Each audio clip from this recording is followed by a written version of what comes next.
Salut à tous et à toutes et bienvenue sur ma chaîne. Je suis Hélène, une Ukrainienne qui parle français. Aujourd'hui, j'avais envie de vous parler à propos des solaires. Oui, oui, les solaires en hiver. Je me suis pas du tout préparée pour cette vidéo. C'est vraiment, ça est venu comme ça instantanément car j'avais une visite. On a papoté un petit peu avec ma copine à propos des solaires. J'étais voir mon vétérinaire il n'a pas longtemps qui est trop accro aux solaires et j'y croyais que c'était pas que en été, mais effectivement, si, c'était qu'en été. Quand je lui ai dit que c'était le matin de temps que je suis arrivée chez lui, je lui ai dit que j'ai mis juste mon solaire et c'est tout. Il m'a dit, ah bon?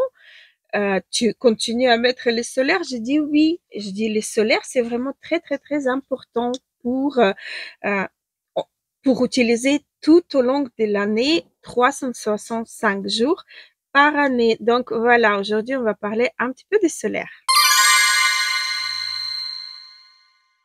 Comme j'ai dit, cette vidéo est imprévue. Je me suis dit, je vais même mettre un pull un petit peu ensoleillé au rouge, comme ça va être un petit peu au rapport. Alors, qu'est-ce que je voulais vous dire? Ça va être vraiment très court. Je voulais vous dire que les soleils, c'est pas seulement ce qu'on voit. Les soleils, c'est également quelque chose qui nos yeux ils voient pas. Par exemple, il y a les UVA et UVB. UVB, c'est ceux qui sont présents plus en été. Je dis bien plus. Ça veut pas dire qu'ils sont pas présents en hiver. Si, quand il a le soleil, le UVB, ils sont aussi visibles. C'est la lumière qu'on voit, en fait. Et il a également UVA. Ça, c'est vraiment les UV qu'on voit pas. C'est quand il fait sombre, quand il fait gris, quand il neige, quand il pleut. Voilà, là, il a les UVA qui sont vraiment responsables de notre vieillissement. D'ailleurs, pour distinguer lequel est le plus agressif au niveau des vieillissements, c'est UVA, justement. Et pour le distinguer, donc, UVA, A, c'est âge, et UVB, B, c'est le bronzage. Donc, UVB, c'est celui qui nous brûle la peau en surface. Et UVA, c'est UV qui traverse la peau et qui détruit les collagènes, la structure de la peau, évapore de l'eau. Vous voyez, c'est vraiment, dès que le soleil se lève, dès qu'on voit la lumière, on doit savoir qu'on doit mettre les protections solaires. Par contre, en hiver, on n'est pas obligé de mettre la protection solaire très costaud. Je parle au niveau des textures. Par exemple, en été, je vais me tourner plus vers SVR 50 plus le bleu, avec parfum ou sans parfum. Peu importe, moi, je préfère avec le parfum. Le parfum me dérange pas. Je réagis pas, en fait. Ma peau, elle ne réagit pas. Par contre, celui sans parfum, il peluche très fortement sur ma peau. Donc, je préfère celui avec le parfum. Mais bon, chacun choisit le sien. Il a également le P20.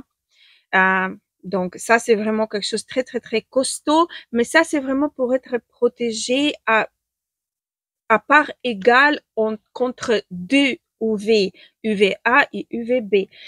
En hiver, moi, je privilège, surtout avec le chauffage allumé, j'ai ma peau qui est craquelée de partout. J'arrête pas de me mettre des sprays, de faire des masques, de mettre les patchs un peu par-ci, par-là sur le visage pour un petit peu adoucir et donner un petit peu de l'eau à ma peau parce qu'elle est vraiment desséchée. Donc, j'ai privilège les SPF et aussi 50 plus. Ça, au niveau là, je change pas parce que ça me convient, mais des K-Beauty. Donc, là, dans le K-Beauty, vous en avez pour tous les goûts. Vous avez celui qui matifie, vous avez en couchant, par exemple, comme celui-ci. Celui-là, d'ailleurs, il est très matifiant. Celui-là, je l'utilise pas maintenant. Je l'utilise en cas de retouche dans la journée parce qu'il est pas grave. Vous voyez, il va pas abîmer mon maquillage, par exemple. Je peux même vous montrer, c'est vrai ça. Donc, il est vraiment énorme, cet SPF-là. Et là, donc, le cochon qui se trouve à l'intérieur, on appuie, on prélève la matière. Vous voyez, ça se prélève pas très, très, très bien. Donc, moi, je vais vraiment le... Non, mes chats, ils abusent. Donc, je prélève et je tapote. Et vous allez voir que ça va pas abîmer mon maquillage. Mon maquillage, il va rester tel qu'il est sans être abîmé. Donc, voilà. J'ai fait une petite retouche de mon SPF et ça va se matifier. C'est pas un SPF qui est hydratant et c'est pour ça que je l'utilise seulement en cas de retouche. Mais c'est juste celui-ci que j'utilise comme ça. Il y en a d'autres SPF dans la même formulation que j'utilise autant que SPF normal, mais là, il faut vraiment y aller. Et c'est pour ça les cochons, je préfère utiliser comme une retouche que en SPF en lui-même parce que ça suffit pas. Ça, c'est vraiment les couchons SPF, ils étaient faits vraiment pour avoir dans votre sac pour faire des retouches. Donc voilà, vous avez en crème, vous avez en liquide, en goutte, vous avez en baume, vous avez, bah, il a vraiment, dans le K-Beauty, il a énormément de formulations des crème solaire. Donc, je vous conseille vivement d'en utiliser un pendant l'hiver également. Et voilà, je crois que je vais m'arrêter là. C'est vraiment une toute petite vidéo supplémentaire de ma chaîne. Un petit peu de soin, c'est toujours bienvenu. D'ailleurs, si vous avez les SPF que vous aimez, que ça soit K-Beauty ou que ça soit des parapharmacies, n'hésitez pas à le mettre en commentaire. J'aime beaucoup aussi avoir votre avis à propos des SPF que vous utilisez et d'autres produits d'ailleurs. Mais là, on parle d'SPF, donc j'aimerais bien avoir votre retour à propos des SPF. Est-ce que vous les utilisez en hiver?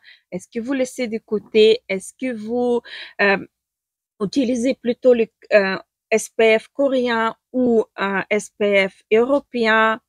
Peu importe. Donc, j'aimerais bien tout savoir. Je suis très, très, très curieuse. Donc, c'est ça, je vous laisse. N'oubliez pas le concours. Cherchez le bonhomme qui apparaît un petit peu par-ci, par-là. Que ça soit une fois ou plusieurs fois, je ne sais pas. Donc, voilà. Sur ça, je vous laisse. Je vous embrasse très, très fort. Gros bisous. À la prochaine.